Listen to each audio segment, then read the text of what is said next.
Hey, everybody, welcome back to Unquestionable with Calvin Smith. Happy to have everyone here listening again. I have another super interesting guest. I think it's something that we haven't really talked about super in depth yet. So I'm happy to have what I would consider a bit more of an expert on the topic than I would be, or I guess anyone else on the side of the street would be. I have Lilliana Blackstar with me. So welcome to the show. Hello, I'm glad to be here. Thank you. Yeah, absolutely. I'm super happy to have you on. I guess quick rundown as to who you are, and then I'll kind of get you, explaining a little bit more about yourself. But so I guess the story of how I found you exactly and what exactly we're going to talk about is I put out a post on Facebook. I'm on a couple Facebook groups and platforms, and I put out a request for guests, someone who may be interested to talk about what they believe, why they believe it. And someone that is a mutual friend of yours commented on it and said, "Hey, I have this friend who talks about astrology and witchcraft and things of that nature." And like I guess we'll get into what exactly you do exactly, but yeah, so I reached out to you and here you are. So I mean, I guess with that being said, who are you and I mean, what do you like to do? Tell me a bit about yourself and what you do, and what made you say yes to coming on the show. Sure. So, hi, my name is Lilliana Blackstar. I am an astrologer by trade. That's my chosen field of study and the work that I'm currently doing. My website is hestiasmuse.net. And so I write about astrology. I do astrology readings. I teach some astrology workshops and classes. I'm also a pagan. I am a first degree priestess of the wise tradition of Wicca with the Aquarian Tabernacle Church. I am actively practicing with a coven here in Centralia, Washington, and just have that's a large focus of my life, I guess you could say, is being in the priesthood or a clergy member for people who are interested in Wicca and paganism. And yeah, that's kind of the main overview. I'm a member of Seattle Psychics Association, which is a group of tarot card readers and astrologers and other people who work in the esoteric counseling type of field. Okay. And we support each other and help each other run our businesses and do some classes and workshops online. And it's just an organization where you can find readers who are vetted and to be ethical. And the readers that are part of the organization can all support each other in doing this as our life's work. Yeah. And see, when I saw that you were part of the Seattle Psychic Association, that's what really caught my eyes. I saw that and was like, "Ooh, you sound like the perfect person to talk to." Because me and my wife actually went and got psychic readings done. Maybe a little over a year or so ago, we went and actually got professional psychic readings and like tarot card readings. And we did a whole episode, basically reviewing that because we were actually able to record our experience with them. I was able to record my reading with my reader, I guess, but my wife wasn't Mhm. given permission to record hers. So we just kind of reviewed my footage and what exactly she predicted for me and what she, the different things that she said and claimed. Super interesting. Actually Little listened to that collaboration. Yeah, episode. you'll have to do that. Yeah, That I was one of did. the. I did. Yeah. Oh, you did. Yeah, that was one of the Uh, first episodes that I did. I think my wife was like my second or third guest or something like that. But yeah, it was that was an interesting experience, and I actually would.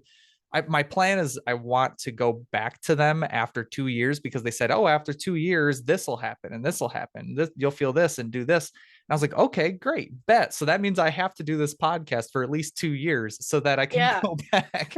And so we're already a little over a year and a half down. So I've only got about 6 more months, then maybe I can go back there, hit them up. But I guess for those, I've been super into the whole astrology thing. I that's really, really why I wanted to have you on here is to talk more about astrology because I get so many mixed messages from people about it, so many different things that I'm super unclear as to what exactly astrology is. So I guess could you kind of define what exactly astrology is? What is the point of astrology? So I should start by saying like astrology is more than just one thing. There's so many different ways of practicing or studying astrology. So it's going to be different for a lot of different people. So the way that I interact with astrology is not necessarily the way that all astrologers interact with astrology. Hmm. But basically, I like to describe it as it's an interpretive art Okay. in which we use the science of astronomy and some mathematics to cast a chart and look at where the planets are in relation to Earth. And through those scientific tools, we then divine some kind of meaning, and Okay. apply that to our lives in different ways. So some people use it to predict things. Some people use it for like psychology, like explaining who I am and why I feel the way I do. For some people, it's a blend of those things. I like Okay. to use it as primarily a tool for self discovery. So, kind of has a psychology and counseling focus on it, Okay. because I think when we understand ourselves and our place in the universe, we can then make better choices for our future based on, because we understand our true nature a little bit better. Okay. I gotcha. So it's kind of like an interpretive science, I guess, is what you're kind of saying. Um, so one thing, so what I wanted to ask you about is, so like I'm a Capricorn, right? I was born on December 22nd. I'm a I'm a Capricorn. Capricorn too, so Really hey, awesome. Capricorn party. When's your birthday? What day? January 12th. January 12th. Oh, okay. So, okay. I see. I was right on the cusp of Sagittarius and Yeah. Capricorn. So, like a lot of people mistake when I tell them my birthday, they'll mistake me for Sagittarius. I'm like, oh no, I'm that Capricorn game. So although I like to play around with the astrology stuff, I find it hard to um I guess to justify that the positioning of the planets would influence how how your personality is. So I guess first things first, is that what you believe? Do you believe that like the positioning of the stars and the planets like relative to us here on Earth has something to do with, I guess, who you are? It's a yes and a no in that it's not that simple. Okay. Um, but first of all, it's very Capricorn of you to be skeptical and want to understand I how knew it you were gonna works. say it. I It knew it. is, because I was the same way. And a lot of people that I know that are Capricorns are either like, that doesn't make sense to me. I don't understand how it works, and I'm not gonna like get into something without understanding how it works. And Right. that's why a lot of my personal practice when I do a chart reading with someone is I'm going to explain to them why I am making the conclusions or interpretations that I'm making, rather than just say, oh, I see this and this Hmm. is, this is how it is. I like to explain to people why I'm mechanically coming up with that interpretation, right? Okay. Because as a Capricorn, I need that. I need to understand like why if I can watch an astrologer on YouTube or something and they say this planet in this sign means this, and I go, why are they saying that? Why are they coming to that specific conclusion, especially if it's really specific? Gotcha.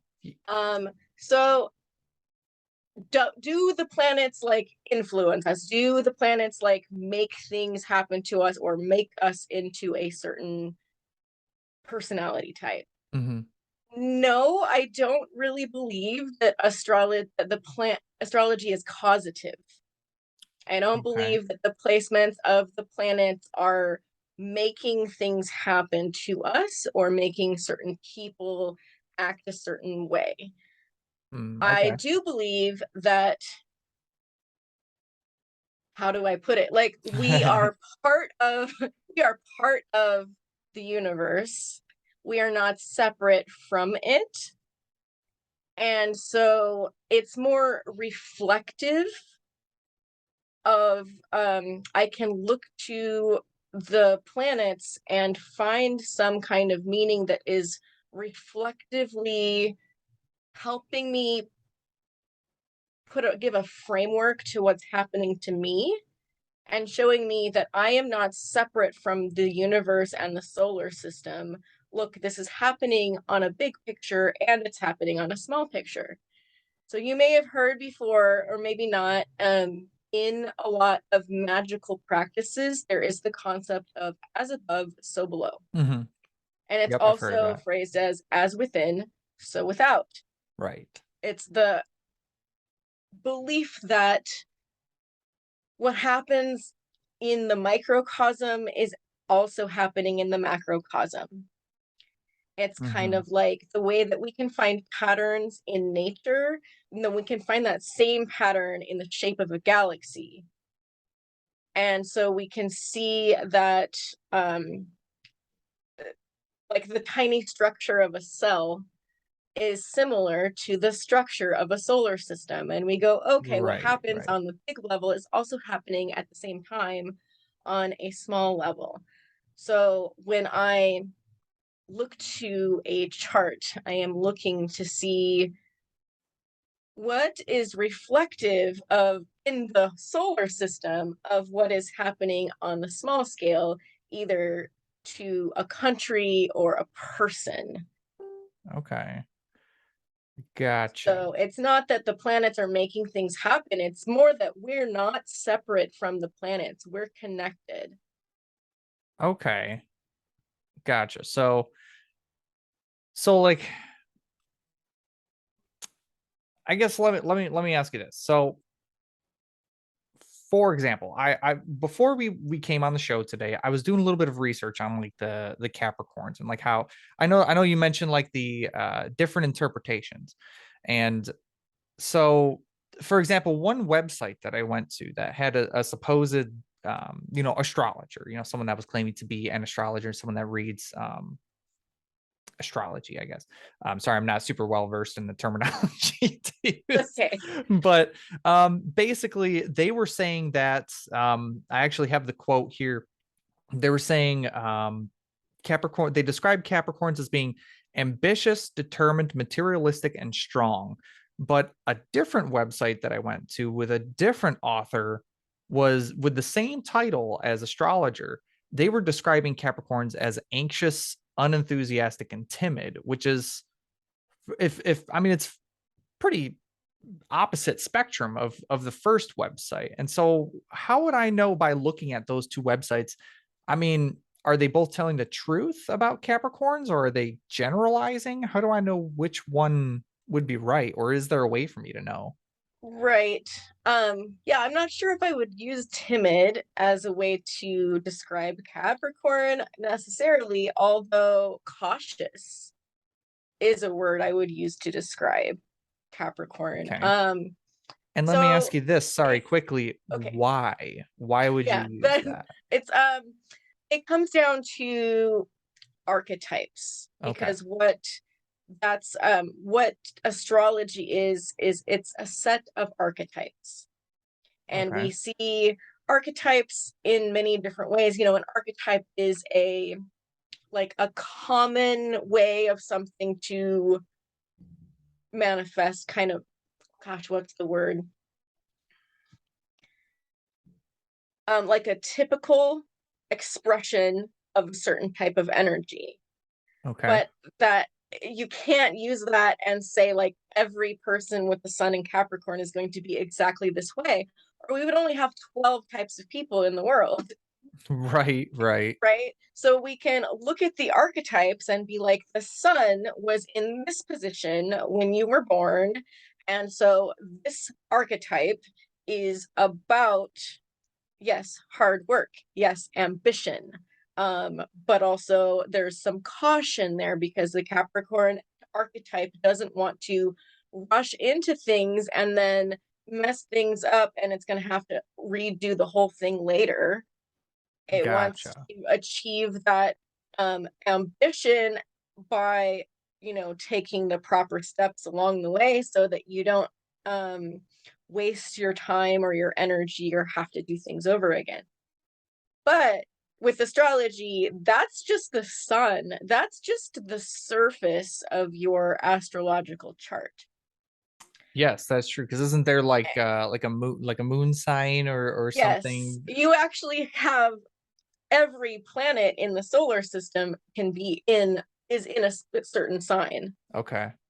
And so primarily what people start with is they look at their sun, their moon, and their rising sign.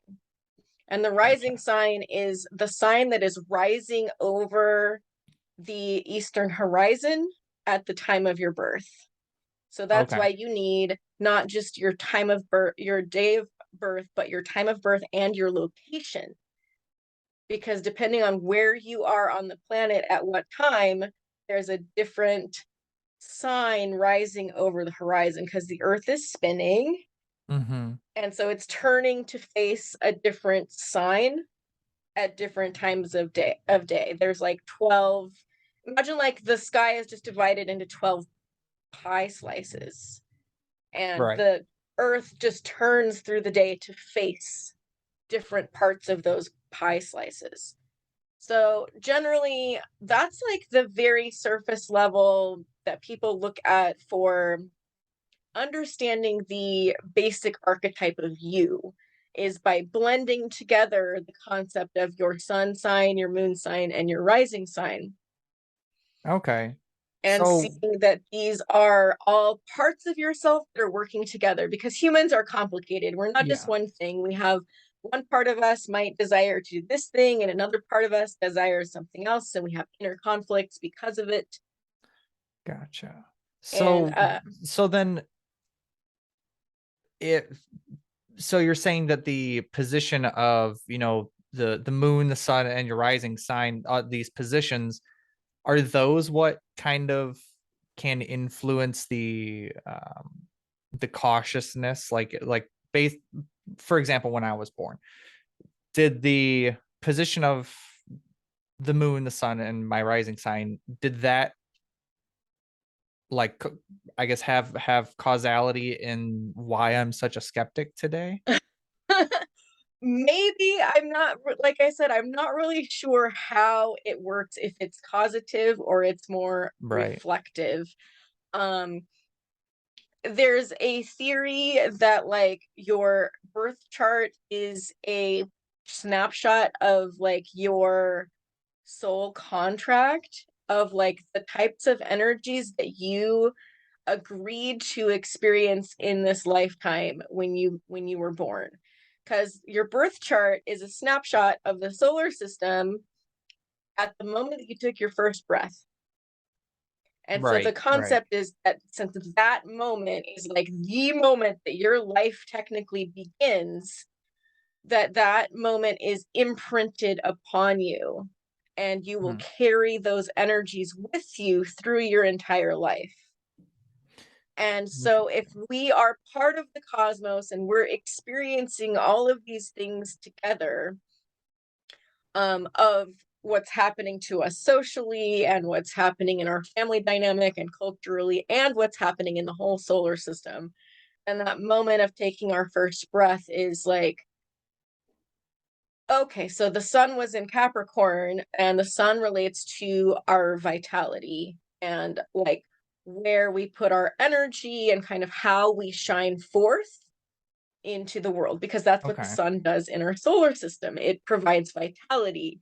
It shines its light very brightly. Okay. It's the brightest thing. The moon represents more of our inner emotional self, because Okay. the moon in our solar system affects the tides and the movements of the water. It Right. moves quickly, so it's changing, like our mood and Right. our emotions change Now, rapidly. was there ever someone who kind of like coined these similarities, like someone who said, one day just sat down and said, "Hey, the sun is vitality, the moon is, your emotions because it moves so quickly." Is there, I mean, does that description just depend on every Mo- person most describing of it, those or is it like just kind of a descriptions, general yeah, thing? a good astrologer learns these things. They have been passed down to us for centuries. Okay. And it was mainly developed in ancient Babylon and ancient Greece and Rome. At least the astrology that we use today. There's also astrologers in India that are studying a like Vedic astrology or sidereal astrology, which is the way that the people in that part of the world discovered things and wrote things down, and they have slightly different interpretations to things than tropical or Western astrology does. So those are the main two divisions of Hmm. astrology, is it's either tropical or sidereal. And the tropical is what comes from Mesopotamia and Greece. And Okay. the sidereal astrology is what comes from India. Gotcha. Interesting. But yes, those things about like saying the sun is vitality and the moon is our moods and emotions, those were written down thousands of years ago. And we Okay. use those same concepts, same as the archetypes of the signs, like Capricorn being Gotcha. hardworking but also skeptical. Like that's not new information that we have. That's ancient. Gotcha. So let me ask you this. So I'll ask you one more thing on the astrology, and then we'll kind of switch gears a little bit, and Okay. we'll switch subjects to something else here. But I wanted to ask you too. So let's say there is an alien race on another planet. Let's say not even in the solar system, completely different solar system, completely different constellations in their sky. This do you believe that the positioning of their sun and their planets, like, do you think that they, um, I guess, have the same characteristics as our solar system? Like the sun, their sun would mean vitality, and their moon would do this, mean emotions and such, or would I mean, do you think Not it's only subjective to necessarily. here? Right, right. Not necessarily, because astrology is related to our cultural beliefs, right? True, The right? archetypes come from cultural beliefs and experiences and history and mythology. And we Gotcha. develop those mythologies based on our cultural experiences, right? Yeah, And so another species on another planet, I can't imagine that they would have a culture that's anywhere similar to ours, right? gotcha. Right, right. Um, Additionally, like one of the fascinating things with being here on our planet at this time right now is the way that our solar system shaped our cultural consciousness and our understanding of the archetypes. And so if you had another planet somewhere else with a different, it would have a different length of day, different types of seasons, if it had seasons at all. Hmm. It would have the moon, if it had one, or maybe more than one, would be traveling at different rates of speed. So we have our system is divided by 12 because 12 is a nice even number that can be divided by 360. So you get a Hmm. circle.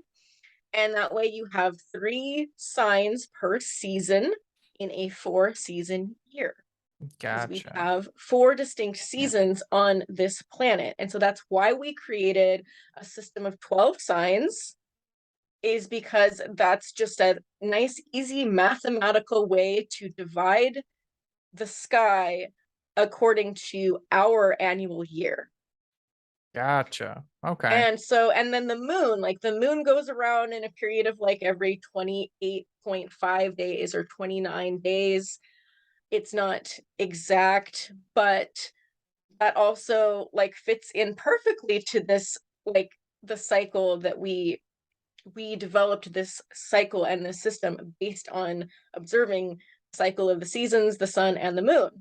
And so another planet would have totally different observances that they would possibly, it's not too far of a stretch to think that as a species develops, they look to the stars to try to understand their place within the universe. Yeah, And they absolutely. create stories, they create archetypes to help Yeah. them understand their own experiences. And that's what we did. And that's what other life forms would do, Yeah. possibly.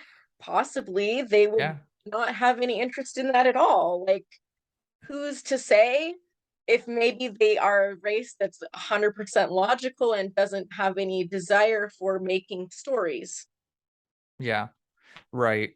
And so, if there's no desire for stories, you don't ever develop archetypes and you take everything very literally, and then you wouldn't probably develop some kind of astrology like this. Because, as I said, it's an Yeah. interpretive art based on Right. archetypes. Man, can you imagine being born not being able to like basically have fun with your imagination, just being born not being able to like just like, yeah, no, there's nothing out there in Yeah. the sky. We're not even gonna look up at the sky. Like if I was born like, I don't know, 15,000 years ago here on Earth, and I didn't have what I have today, and the only entertainment that I have is waiting for nightfall to stare at the stars. Like that would basically Exactly. be torture to be born in that time. Too logical to Right. want to do that. Like that sounds like torture. Right, But and originally astronomy and astrology were combined. They were not separate things because the men and women who were studying the stars, astronomy is the study of the mhm, stars, were also interpreting what the stars meant, which is astrology. Astrology is interpreting what it means. And eventually through the age of reason, when we became more interested in science and logic culturally, we separated the two. We said, right. oh, this part is science and that part is wackadoo. Uh, but for Gotcha. centuries, like all of our, Yeah. like even Galileo, who was scientifically studying the stars, Yeah. he was Right. also applying meaning to those stars Yeah. and planets as he did so. So it was combined at one point, and then we kind of have separated it. Um, and some astrologers today don't even fully understand astronomy very well, which I think is sad. We need to bring back an understanding of astronomy into astrology I agree. Yeah. and make it so astronomers and scientists know that for the most part, yeah, we're not saying that the placement of Mars, which is thousands of light years away, is having like, or not light years, but thousands Yeah. of miles away, is having any physical, literal influence on me because Right. I know there's no scientific proof for that. However, I have experiences where I can look and I can go, wow, this experience that I had was very, very Mars and Gemini. And Mars and Gemini only happens like at certain times every other year. So that's not something that's always happening. So there's a connection there. And I'm Gotcha. drawing conclusions making that connection, and I'm not expecting anyone else to believe it because it's very experiential and very personal. hmm Yeah, that's the hardest thing with people's personal experiences is that you can't really tell anyone that their personal experience that they only experienced that it wasn't real and that it didn't happen. You just can't do that. And even I, as an atheist and a skeptic, I can't tell you that your experience wasn't real to you. Because I mean, for all I know, you may have experienced something that is demonstrable. You just don't, know how to demonstrate that, or you don't have the tools to demonstrate that. But what you experienced could have very well been real. So it's just like for the overly skeptical people out there, don't just discount personal experiences. Now we should take them into account, but don't just discount them. But I guess you mentioned earlier like magic, and then you said the word wackadoo, and I thought that was really funny. But I was like, so speaking of magic and wackadoo, or what Sure. people would consider wackadoo, um, witchcraft. I want to switch Right. gears a little bit. Um, Okay. do what do you know about witchcraft, if anything? Yeah, again, wildly different for everyone who practices. So I cannot speak for the experiences of anyone except for myself, obviously. Sure. um so Wait, witchcraft or magic? Like, So, I mean, is there a difference between the two? Does yeah, I witchcraft think that there include is. magic, or are they not synonymous? Are they two separate It things? can include a magical practice. Witchcraft can include a magical practice, but it doesn't have to. Okay. Um, so So I first guess of if all, I guess just defining like witchcraft yes. as a practice Yeah. in which someone is in some way engaging with the world that they live in, believing that there's usually a belief that that individual can influence or change their reality through their will or through Right. their intentions. And there's usually some kind of connection with natural energies, the energies of nature. So cycles of the moon, Mm-hmm. or animism in some way, like believing that all animals and objects in nature have some kind of spirit or energy to them that I can interact with. And so witchcraft is highly subjective to each individual's practice, because their practice and their belief in how they interact with the energies of the universe is very subject to their cultural experiences, Okay. subject to the time that we live in today versus what witchcraft was centuries ago. It's different. So basically there isn't like a right or wrong way to practice witchcraft is kind of what you're saying. No, because it's going to be very subjectively different for each culture, for each person within, and for each person within that culture. Okay. Um, So and so some of them might believe in magic in the hmm, sense of like, if I do this specific ritual, I can make a certain thing happen, or like influence the outcome of the world around me.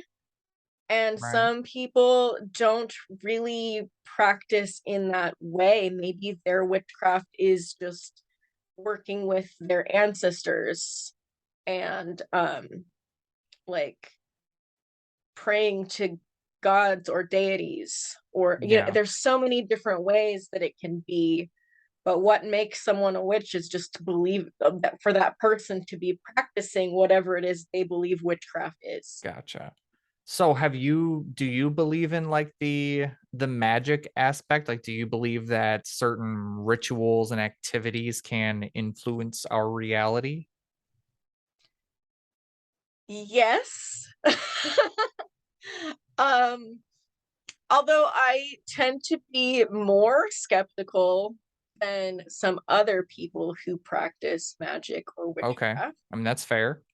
Um so so yeah, I yes, but that doesn't just mean that I believe in lots of different things happening. I think that there's work involved. Some of it's psychology, because it's like, do I believe that I can make something like levitate? No. Okay. Do I believe that if I set my intention for something and work hard towards that purpose, then I can achieve that goal? Yes. So like manifestation type Uh, kind of.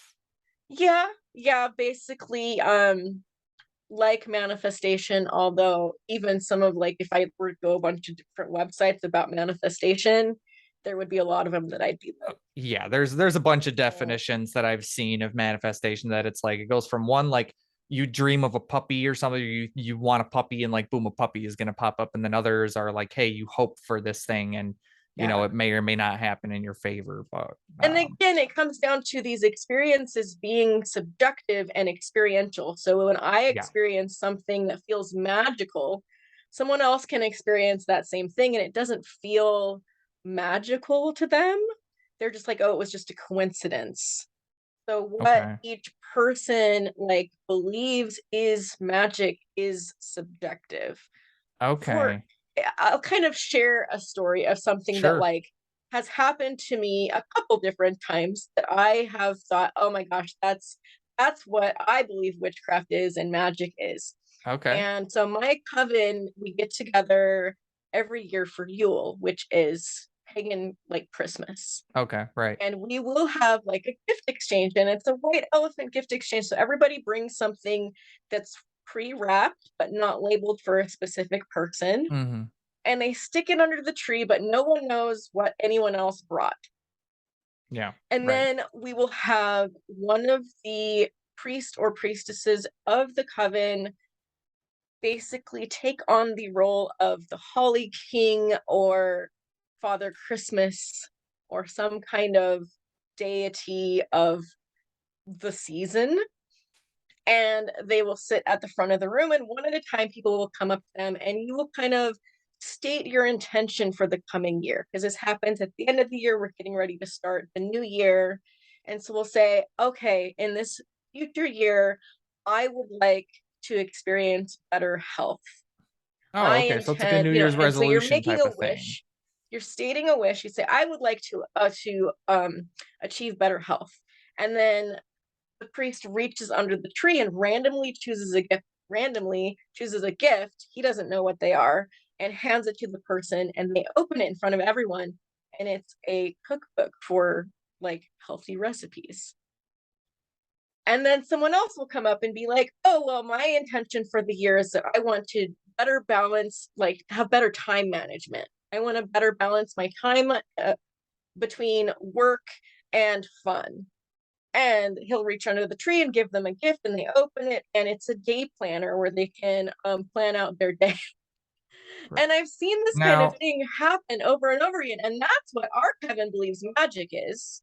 okay. So have you ever seen it like someone, wants to live a healthier lifestyle the next year or something, and then they open up a box and it's like, I don't know, a box of Twinkies or something? Like it's something completely opposite, or like a lawnmower or something. It's like something I completely mean, unrelated. I mean, there have been a couple of gifts sometimes that seem unrelated in the moment, maybe to what they stated out loud, but we then tend to also believe that there's maybe something else that they didn't say out loud that is going to match the energy of that. And it's up to them to introspect and decide and like divine what the meaning is of the gift that they received. So then they have to find something to fit the gift that they got. Yeah, or they can just believe that it was random and I mean, that hey, there's no if I meaning got a behind it. lawnmower, I mean, That yeah, they regardless, can I just believe that there's no mean, meaning behind it at all, and there's no problem if they want to believe that too. We're totally fine with that. You yeah. don't have to believe that the gift is magical or has a lesson or meaning behind it.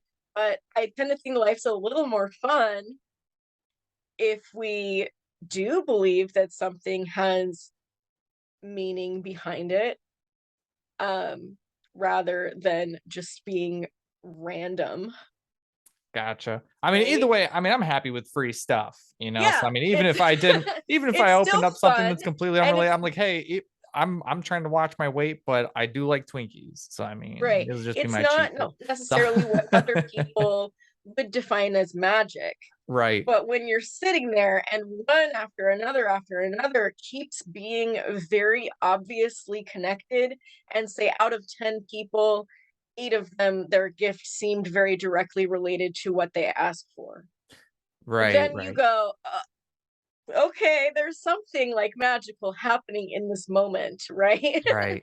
So let me ask you this. If I were um what is something that either we could is there, I guess, something that I could do either here on camera with you or even after the recording of this and I can plug it in at some point during this interview, like a test that I can do to, I guess, practice magic or demonstrate the truth of magic? Is there something that I could do with me not being a witch, I guess? um If you're asking for something that's like, what can I do to like prove that magic is real? Kind of. It's more so like similar to the manifestation thing, like with the the gifting, and your gift turns out to be similar to what you just said. Is there a way that I could try to do it? Like if I could make a resolution like that, and then something happen based off of that resolution? Like, is there a test that I could do? Um, yes, but I think that framing it as like a test is going to be like not as conducive to it actually like occurring. Like part of it um that we commonly say to each other is like the most important ingredient in your magic is your like intention and having a strong emotional desire for something is one of the ingredients that you put into your working is you have to actually really want it and like believe that it's going to happen. And Mhm. so it's the intention, it's the belief, and it's your emotion that you put into something. And then you can layer in other things if you want to ritualize it, if you want to add in other ingredients like the phase of the moon and do it at a certain time of the month, or add some certain herbs that match that energy or gemstones that match that energy. So you can layer things in. But if you are like in truth like skeptical and don't think that this is actually going to work, then you're missing the most important ingredient, Well, so that's which the I get thing. can sound like we're just saying, oh, if you don't believe it, it's not going to happen. And the skeptics will go, well, that's proof that it's not real. But my response to that would be like, as magic is subjective and it's part of your experience of reality, Yeah. um, I don't really care whether you believe in magic or not, and I'm not here to convince you. And I don't think magic or the universe or the solar system cares whether you believe or not either. So it's not going to go out of its way to prove something to you that you don't believe exists. Yeah. See how I go upon it is I wouldn't go into a test, quote unquote test, um of with magic and witchcraft with the mentality that this isn't going to work. I would go into that with the mentality of I have no idea if this is going to work, but I need to keep my mind open to it, because if it is going to work, I need to be paying attention to notice if this stuff works. So if anything, if I were to figure out some sort of experiment that I could do, to, I don't know, may have to do some research on something, but if I were to go into this, it wouldn't be with a mentality that isn't going to work and that this is stupid and that it's just Yeah, it's not going to work, because that's not how science works. You have to be open to all conclusions, and I can't really discount it until I test it and make sure that it's up to snuff. Now, if it can't be tested, then I don't know how I could believe it, because my whole shtick is I want to believe as many true things and as few false things as possible. And I just can't believe that magic is real and works until I can test it and right. make sure that it works. So you want to believe as many real and true things as possible. Correct. So, have you heard of the concept of relative truth? Like subjective truth. Like, I yeah, that because truth I is relative to each person experiencing reality. see, I wouldn't believe that. I believe that truth is objective. So I don't think that anyone can have a subjective truth. It's basically either you're right or you're wrong. There's no I believe or I feel like I'm right, so therefore I am. I believe it's either Right. you're right or wrong. Okay. I think that some experiences are subjective more than objective. For example, if you were to take a prism, like one of those little glass things that reflects light, and you place it in the middle of a room, and you have a circle of people standing around, and you ask each person to describe the color that is coming out of the prism. Why is one person on this side of the room going to say it's green and orange and blue, and someone on this side of the room is going to say it's yellow and red and purple? Which one is telling the truth? Well, they would all be partially correct. They would still, I mean, overall, if they are all seeing individual different colors, then they are all wrong, because it's a light comes from one singular, it's white light that breaks up into multiple colors. So they would all effectively be wrong, because the correct answer is white. And that it's because of the prism that it is breaking up the colors. So effectively Right, they'd all but be from wrong. depending on what angle you're looking at it from, what you see through your eyes is going to refract as different colors, depending on how close you are, how far away, and what angle you are viewing Right. it from. And so, in that sense, like, they can still experience different colors, even though, like, objectively, yes, the light that's coming out of it is white. Yeah. But like, from my angle, it's orange. It looks orange through my eye. Again, then it comes to, Yeah. like, to people who are colorblind, like, you can look at this thing and be like, that's red, and someone else who looks at it and goes, no, it's not, because they don't see color the same way you do. Right. And so that to me is kind of one of the main components of witchcraft and magic, is that you are only able to come to it through your own perspective and your own experiences. So magic is experiential, witchcraft is experiential, and if you don't experience it, it does not mean that it's not real for someone else. Yeah.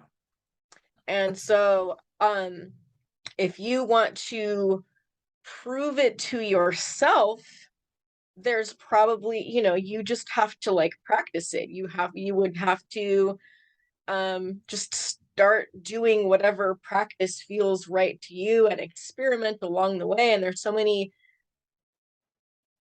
like, ways to do it that you would have to experience, like, a lot of different methods until you found the one that felt right to you, or that you aligned with and got you results.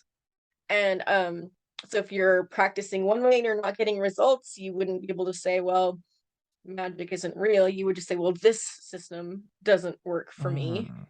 So then you might want to okay. try something else and try something else. And then also, there's a major component of, like, most forms of witchcraft or magic is knowing yourself. And so there's a lot of inner work that has to be done along the way, of going like, gosh, I keep doing all these different types of prosperity spells and they're not working. I'm not getting prosperity. What's happening? And you have to do some kind of inner reflection and inner working, and it's very, like, psychological, to discover, like, what part of myself is actually rejecting the experience of prosperity.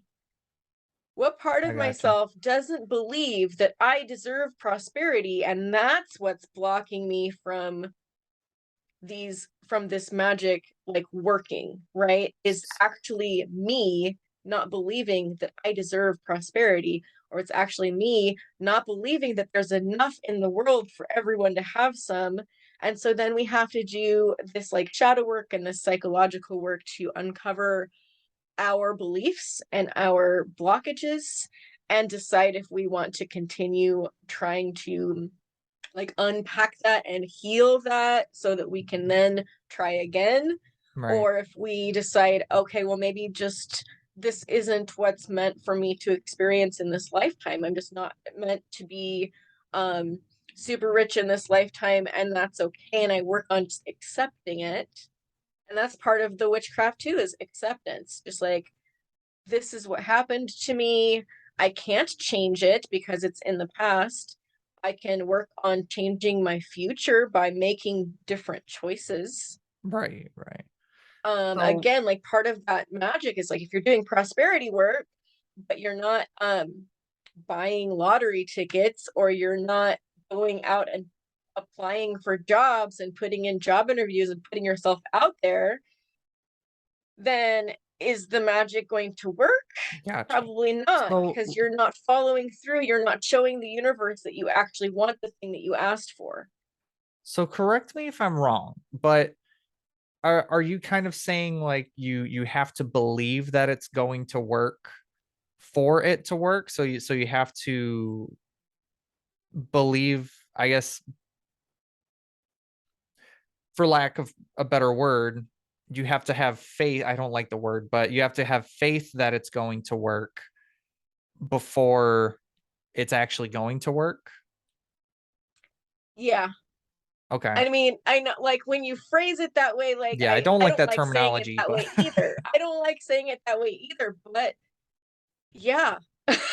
okay. Yeah, that's what a lot of people that I know believe, and that's kind of how I interact with it too. If I um don't believe that this certain thing is going to work, then I've already shaped my experience. I've already decided beforehand that I'm not going to experience this thing. Gotcha. And it's kind of like some people describe magic as just spicy psychology. Like like it's just a way of like, if you know, you That's have to funny. know yourself, you have to know what you really want, what you really believe, and then once you see those things, then you can actively decide whether you want to change those things about yourself or not, There you go. and Yeah. work with what you have. And so, just to go back to the prosperity spell, like, you want more money, and so you do spell work to bring in more money. But like I said, if you don't believe that you deserve money, then there's going to be an energetic block to like Gotcha. manifesting that. If you don't believe that the spell work that you're doing is actually going to help you achieve better prosperity, then why are you even doing it? All right. So noted. If when and if I do an experiment, because I sure as hell think I deserve more money. So I think that I can just that's it. That decides the experiment You I'm gonna do. do. It's something that I deserve lots of money. Please help. So I'm gonna be looking up tons of experiments and spells that I can try to do to get this money that I think that I deserve. But just But joking. then But you also, it's like, when like a lot of people will engage with like herbs and candles and crystals and stuff like that, but again, it's a matter of like believing that those things work. You know the scene from the pirate movie, where she gives Johnny Depp's character the Captain Jack Sparrow the jar of dirt, yeah, and he's like, "What does it do?" And she's like, "You don't want it?" And he's like, "No, I'll keep it." And she's like, "Then it works." right. Because he's like, "Oh, there must be something important about this, right? So I'm gonna keep it." That's funny. Because she's like, "If you don't think it does you any good, then give it back." And he's like, Right, "No." right. So that's kind of like if I wanted to do a prosperity spell, the first thing I would do is I would probably look for some timing with the moon that is adding to energy of like things growing. So the moon phase needs to be waxing rather than waning, because that's symbolic Okay. of things growing rather than things getting smaller. Gotcha. And then I would be like, well, what herbs can I say are like aligned with prosperity? Like mint is something that people through many different cultures have associated with prosperity. So I would be Hmm. like, I'm going to drink mint tea every day during the waxing moon and say to myself, like, prosperity is flowing into my life, and visualize myself receiving money and believe that I deserve money, and just focus on that energy. And then Gotcha. I might want to carry a certain gemstone with me that also is like a prosperity stone. It's like, um, a stone that's green, like an emerald, if I have one. Or gosh, I can't think of a green one right now. An aventurine, Mhm. something green, because that's like the color of money, and I would carry it Right, with right. me. And every time I thought about it or noticed it, I would be like, okay, I'm going to say some positive affirmations and bring some money in. But if I didn't believe that the mint tea had like prosperity energy to it, then that wouldn't, like, what good would that do? Why would I be doing that, right? Right. I definitely was taking notes on the things that you were saying, though. So for those listening and not watching the video, I'm definitely taking notes on what she's saying. So don't worry. I'm I'm not taking notes. I'm remembering this because I need to get Yeah, this done. and then the last ingredient is just like trusting that it's going to happen. So yeah, there's that faith. So then the moon gets full, and then after the full moon it's just going to start waning. So then I consider my spell to be done, right? So I'm just going to stop, and then but I'm also going to be like, I wanted more prosperity, so I'm going to put more work into advertising my services online, Okay. and I'm going to put myself out there more, because if I just did this prosperity work and then I just sit here, Plenty of money. then the universe is going like, gee, you asked for that thing, but you're not acting like you really want Right. it, Gotcha. whereas if I go, okay, I'm going to go buy a lottery ticket, or I'm going to put myself out there, or I'm going to fill out this job interview, or the application or whatever, because I see these as like opportunities to gain more prosperity. So I also have Gotcha. to do that work to follow up on things, rather than just sitting here and going, okay, where's the money? And then if it doesn't come, then I only have myself to blame, because I didn't take the opportunities that the universe was putting in front of me. It was like, oh, you want more money? Here's a job, but I There we didn't go. apply for the job. So then that's on me, right? Right, right. You have to make the jump for yourself. But Yeah, with so that, that's where like you have to start seeing what opportunities are coming in, and it's kind of like that's where the spicy psychology comes in, because I don't remember what the terminology is called, but when you get a new car, suddenly you start noticing that there's a bunch of those cars out in the universe, out on the road, right? that's And true. you never noticed them before, but now you notice them, because now you've brought this thing into your consciousness, and so you're seeing it, whereas those Right. Now you're cars, aware of it. that kind and color of car was all around you, but you didn't notice it because you weren't like focusing on awareness of it. Yeah. Like, we only really notice a certain percentage of the things around us at any given time. Yeah, I know, right? And so part of the magic of doing your prosperity spell is that you are forcing yourself to think about the concept of prosperity, and therefore making yourself notice the opportunities that are around you that you just didn't notice before. Right, right. That makes sense. I mean, I'm gonna have to And do a so lot in that more. sense, is like the universe granting wishes? I don't know. Did I just trick myself into noticing the opportunities that I didn't notice before?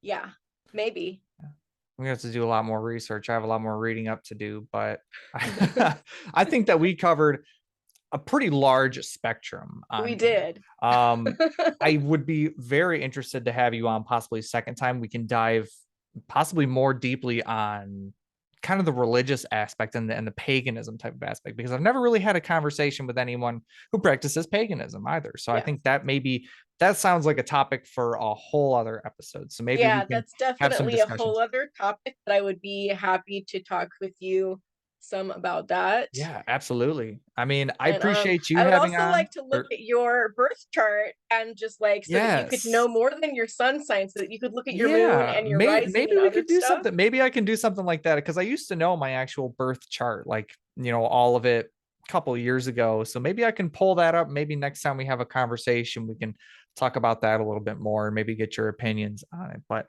with that, I really appreciate you coming on today. I had a really insightful conversation. I think we covered a pretty good spectrum of stuff. Um, but not nearly as much as what you do. So that's again why I want to have you on again, because we're nowhere near done talking about this Right. stuff. I agree. I But had a great time. I'd be happy to come back. Thank you so much absolutely. for having me. Yeah, for sure. I appreciate you so much. Before we go, is there anything you would like to plug in for the listeners and viewers and where they can check you out and learn more about you? Yes, my main website is hestiasmuse.net. And I'm also on Facebook. My page is Hestia's Muse, or Instagram is hestiasmuse.astrology. And then you can also look at the Seattle Psychics Association, seattlepsychicsassociation.com, as myself, as well as some other readers if you're looking for someone to read cards or do Reiki or something like that with you. We have a wide variety of different readers there. And yeah, feel free to follow me on social media so you can see my regular astrology updates and read my blog posts. I have a Patreon. That's patreon.com/hestiasmuse. I think that's all the things that I Nice. need to Great. plug. Thank you. Everything related to Lilliana will be linked in the description of this podcast. So everyone can just go straight to the description and find all the links associated to you so that they can go check you out, give you a follow, and show you some love. But with that, I really appreciate you coming on. I had an awesome conversation and I hope to speak to you again soon. All right. Thanks. Absolutely.